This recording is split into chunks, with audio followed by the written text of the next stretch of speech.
What's up, guys? Rick here with my top 5 fades for this week's CJ Cup. Right off the top, Tony Finau and Dustin Johnson have both withdrawn from the CJ Cup. Tony Finau lingering, I guess, positivity from last week's positive COVID test that also forced him to withdraw from the Shriners.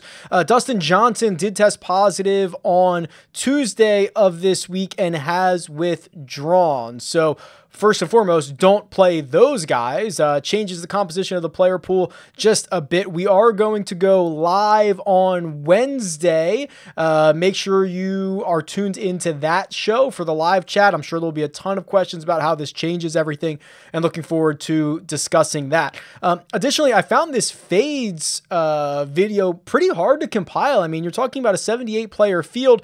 I want to be able to offer, I could very easily pick the 5 worst guys in the field, but I want to be able to offer a couple of options that I think are reasonable, that you might end up playing them and maybe give you pause, or at least give you reason to consider not playing them. But I found this week to be extra difficult. But with that being said, hopefully I can present you a really great video with some insights that you may not have heard, or just get those wheels moving in your head a little bit more. So let's not waste any more time. Let's jump into this week's fades.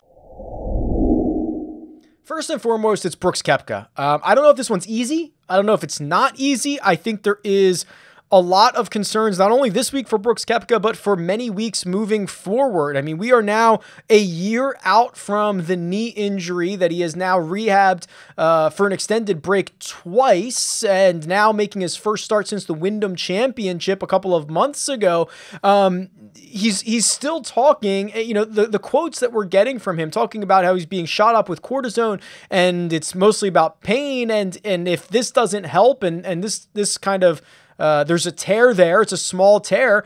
How does that, if this doesn't work, he's going to need to get surgery and he's out for 9 months. And we've heard other quotes from him, like the knee might never be the same. And we've heard other quotes like, it hurts when I walk downhill. These are all massively concerning things, especially when the knee, such an important joint in the golf swing, if that hurts, if you're favoring that, it's the rest of your swing that might be different now. You're going to have to compensate that somewhere. So I'm going to take a wait and see approach on Brooks Koepka. I think it's good that he gets 4 rounds. I think we have no idea what to expect out of his game this week. I'm going to take a wait and see approach. We'll see how that knee holds up, and we'll see how the game looks. But he won't be part of my betting card, and he certainly won't be making maybe any of my lineups, and I make a lot of lineups, but Brooks Koepka is going to be a fade for me.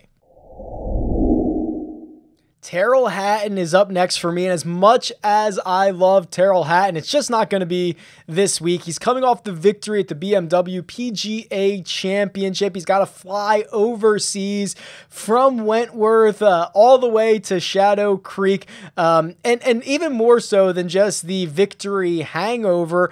While Hatton has been great, 3 wins in his last 13 starts, he's been a little bit erratic in between, right? He missed the cut at the US Open, which was his last start before the BMW PGA Championship. He missed the cut at the PGA Championship, so he's over his last 2 on major championships. He finished outside the top 65 at the WGC FedEx St. Jude. It's just one of those things with Hatton that if he gets off to a really good start, I think he's going to be engaged. I think he'll be able to carry it over. But if things start to go awry, if things start to, falter a bit on Thursday or Friday, you might just see that momentum continue in the wrong direction. So we'll know early, I think, with Hatton. I don't think there's going to be any huge changes in direction over the course of the week, but I'm going to let you celebrate this one, Ty. Enjoy the week, enjoy Vegas. Don't worry too much about winning. You won't be making any of my lineups.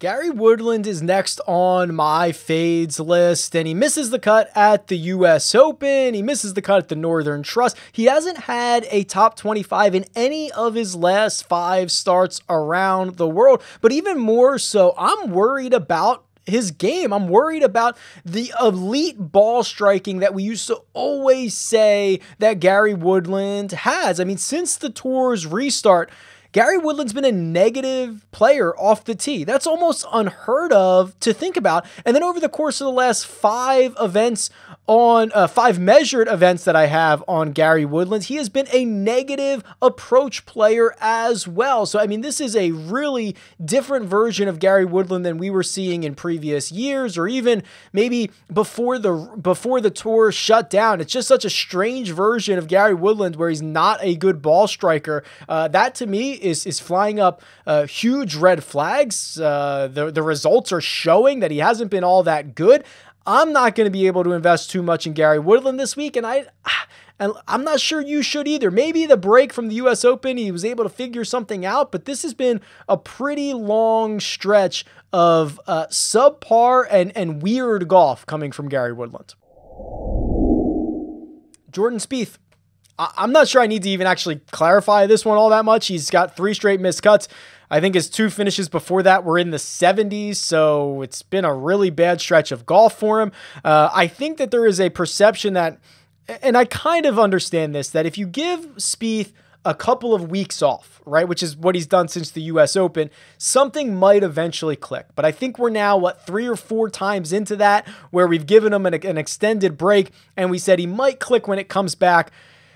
The big concern for me, we know the ball striking, the off the tee game, the approach game, it's been all over the place, but the magic putter, the one thing that he has been so good at for so long, isn't there. He's lost strokes putting in 5 straight events. I could not find another instance of that in my database. There were times where he might have done it 5 times, but like over the course of 2 seasons, but like never 5 straight events like he's done right now without a big break in between or without other unmeasured events in the middle. So I don't think I really need to elaborate on Jordan Spieth, but I just wanted to kind of have an opportunity to say that stat, and because it is so unique and it's so interesting. So there you go. There's a Spieth fade.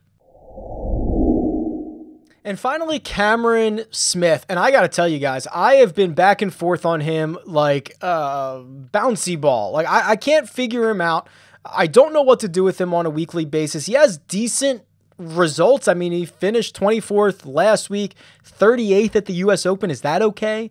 24th at the Tour Championship. That's towards the bottom, but he kind of started at the bottom.